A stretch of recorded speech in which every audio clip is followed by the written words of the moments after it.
Assalamualaikum warahmatullahi wabarakatuh. Halo teman-teman semua, selamat datang di video saya. Perkenalkan, nama saya Tianistianti dari kelas RA 6 MSDM. Jadi di video kali ini saya akan membahas rangkuman materi mata kuliah manajemen kinerja yang diampu oleh Bapak Muhammad Teguh Setiadi, SEMM, CTMP, CPM, CPGAM, CPL, CIB. Jadi materi yang akan saya bahas ini berasal dari kelompok 1 sampai kelompok 6, mulai dari pengertian manajemen kinerja, kepemimpinan kinerja, pendekatan sistem dalam manajemen, perencanaan strategis, akuntabilitas kinerja, hingga faktor-faktor yang mempengaruhi produktivitasnya. Jadi buat teman-teman yang ingin memahami materi manajemen kinerja secara singkat dan mudah dipahami, simak video ini sampai selesai ya. Oke teman-teman, jadi kelompok 1 itu membahas tentang manajemen kinerja. Kalau dijelaskan secara sederhana, manajemen kinerja itu cara sebuah organisasi mengatur, memantau, dan menilai kinerja. Supaya apa? Supaya tujuan yang diinginkan bisa tercapai dengan baik. Tujuan dari manajemen kinerja yaitu untuk meningkatkan kualitas kerja, membuat pekerjaan lebih terarah, dan memantau karyawan supaya lebih paham dengan tugas serta tanggung jawabnya.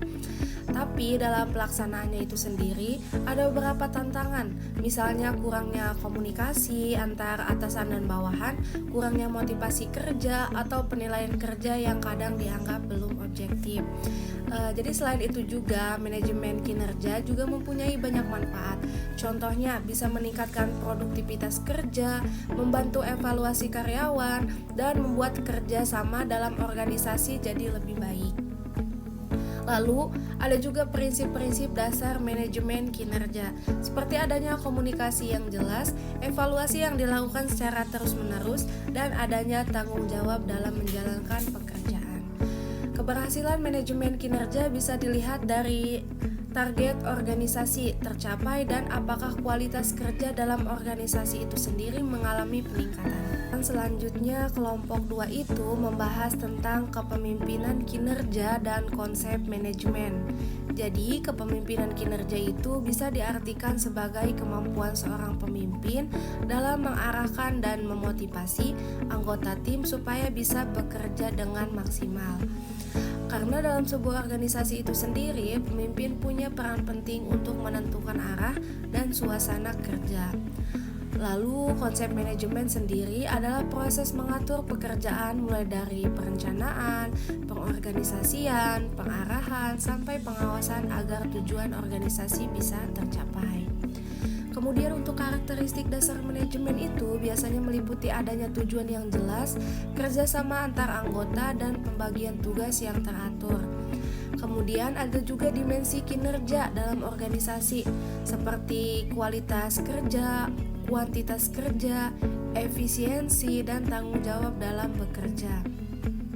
Jadi untuk keberhasilan kinerja organisasi dipengaruhi oleh beberapa hal, misalnya strategi yang tepat, kepemimpinan yang baik, komunikasi yang efektif, dan sumber daya manusianya yang berkualitas. Lalu kelompok 3 itu membahas tentang pendekatan sistem dalam manajemen. Pendekatan sistem ini melihat organisasi sebagai satu kesatuan yang saling berhubungan.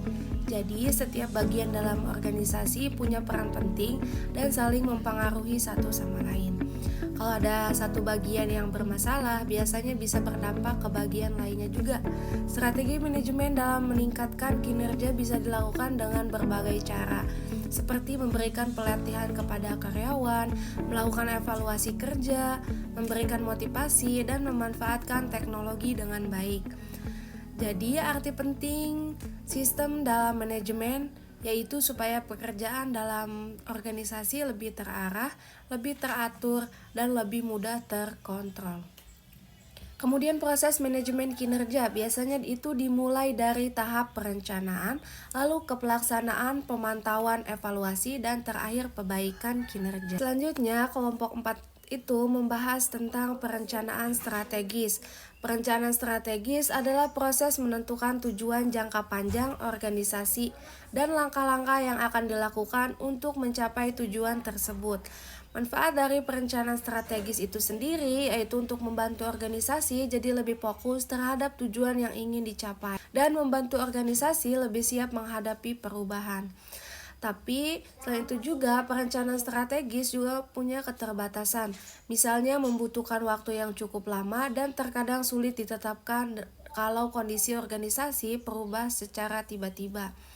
Selain itu juga beberapa model perencanaan strategis yang digunakan organisasi untuk menentukan arah kerja agar lebih efektif dan terarah. Berikutnya itu kelompok 5. Jadi kelompok 5 itu membahas tentang akuntabilitas kinerja dalam good governance. Akuntabilitas kinerja adalah bentuk tanggung jawab organisasi terhadap hasil kerja yang sudah dilakukan. Tujuannya itu supaya organisasi bisa bekerja secara transparan, jujur, dan bisa dipercaya. Untuk ruang lingkup akuntabilitas kinerja mencakup proses perencanaan, pelaksanaan program, sampai evaluasi hasil kinerja. Sedangkan untuk indikator akuntabilitas bisa dilihat dari efektivitas kerja, keterbukaan informasi, dan keberhasilan program yang dijalankannya. Oke teman-teman, terakhir itu kelompok 6. Kelompok 6 itu membahas tentang faktor-faktor yang mempengaruhi produktivitas. Jadi, produktivitas itu dipengaruhi oleh banyak hal, seperti kualitas sumber daya manusia, motivasi kerja, lingkungan kerja, teknologi, dan juga kepemimpinan.